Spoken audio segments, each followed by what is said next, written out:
Hello guys, welcome to my at cook channel. আজকে আমরা নিয়ে চলে এসেছি মাওয়া সন্দেশ। এই মাওয়া সন্দেশ রেসিপি কিন্তু খুবই দুর্দান্ত স্বাদের হয়। দেখে নেওয়া যাক, আসুন। নিয়ে নিচ্ছি একটা প্যান, দিয়ে দিচ্ছি 2 কাপ জাল দেওয়া দুধ। যদি আপনারা কাঁচা দুধ ব্যবহার করেন অবশ্যই জাল দিয়ে নেবেন। আমি এখানে 2 কাপ দুধ দিয়ে দিলাম। এরপর দিয়ে দিচ্ছি সেই কাপের হাফ কাপ পরিমাণের চিনি। এখানে আমি হাফ কাপ পরিমাণেই চিনি ব্যবহার করলাম, কারণ এখানে আমরা গুঁড়ো দুধের ব্যবহার করব। গুঁড়ো দুধ অলরেডি মিষ্টি হয় এবং আমরা লিকুইড দুধও ব্যবহার করছি, তাই জন্য চিনির পরিমাণটা কম রাখবো। আপনারা চাইলে হালকা একটু কম বেশি করতে পারেন। ভালোভাবে নাড়াচাড়া করে নেব দুধ এবং চিনিটাকে। চিনিটা যতক্ষণ না দুধের মধ্যে গলে যাচ্ছে ততক্ষণ ভালোভাবে নাড়াচাড়া করে মিশিয়ে নেব আমরা। এখানে আমাদের চিনিটা প্রায় গলে এসেছে। এখানে আমরা পাউডার দুধ 5 টাকাওয়ালা প্যাকেটের 4টে প্যাকেটের ব্যবহার করব। দিয়ে দিচ্ছি পাউডার দুধ এবং দিয়ে দেওয়ার পরে ভালোভাবে সেটাকে এবার আমরা শুধুমাত্র নাড়াচাড়া করব।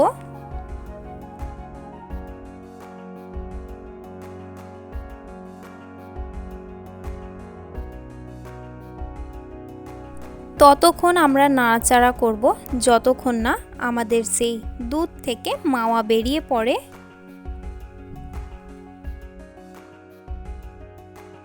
এখানে আমি ফ্লেভারের জন্য 2টো এলাচ দিয়ে দিলাম। আমাদের এখানে অনবরত নাড়াচাড়া করে যেতেই হবে, থামলে চলবে না। ভালোভাবে নাড়াচাড়া করব আমরা এবং দেখবেন দুধটা আস্তে আস্তে মোটা হয়ে আসছে, ছানা বেরিয়ে পড়ছে বা মাওয়া বেরিয়ে পড়ছে।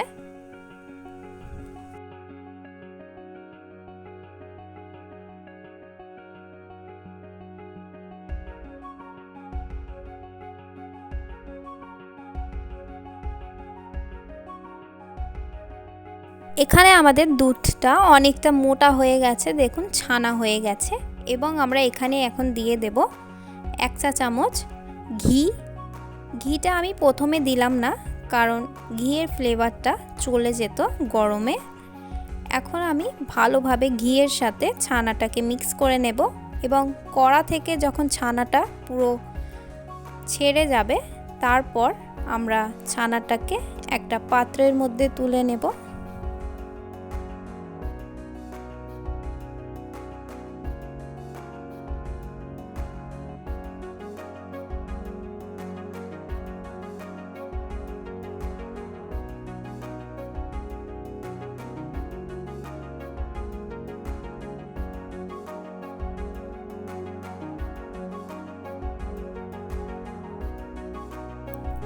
দেখুন আমাদের ছানাটা প্যানের গা ছেড়ে দিচ্ছে। এবার আমরা নাবিয়ে নেব। আমি এখানে একটা পাত্রের উপর নাবিয়ে নিচ্ছি এবং এটা আমরা ঢাকা দিয়ে 5 থেকে 10 মিনিট 50% ঠান্ডা হওয়ার ওয়েট করব। এখানে আমি মাওয়াটাকে ভালোভাবে ছড়িয়ে নিয়েছিলাম চামচের সাহায্যে। 5 থেকে 10 মিনিট পর খুলেছি, হালকা একটু গরমটা ঠান্ডা হয়েছে। এবার আমরা এই মাওয়াটাকে সন্দেশের আকার দিয়ে নেব।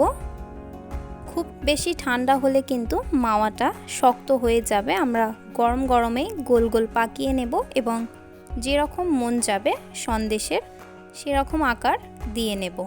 আমি এখানে মাওয়াটা সন্দেশের আকারে দিয়ে দিয়েছি গোল, এবং আমি একটা কিশমিশ ব্যবহার করলাম ডেকোরেট করার জন্য। এরকম পদ্ধতিতে আমরা সব কটা একই সমান করে নেব। এখানে আমি সবগুলো সন্দেশ রেডি করে নিয়েছি। এবার 5 থেকে 10 মিনিট ঠান্ডা করে নেব, যাতে আমাদের সন্দেশটা শক্ত হয়ে মিষ্টির দোকানের মতো লাগে। আমাদের সন্দেশটা পুরো রেডি হয়ে গেছে। যদি আপনাদের এই ভিডিওটা থেকে কিছু শিখতে পারেন তাহলে অবশ্যই একটা লাইক শেয়ার সাবস্ক্রাইব করে দেবেন। আপনি এই চ্যানেলে নতুন হয়ে থাকলে অবশ্যই আমাকে সাবস্ক্রাইব করবেন। কমেন্ট বক্সে জানাবেন সন্দেশটা বাড়িতে বানিয়ে কেমন খেতে লাগলো। এই ভিডিওটা সম্পূর্ণ দেখার জন্য অনেক অনেক ধন্যবাদ।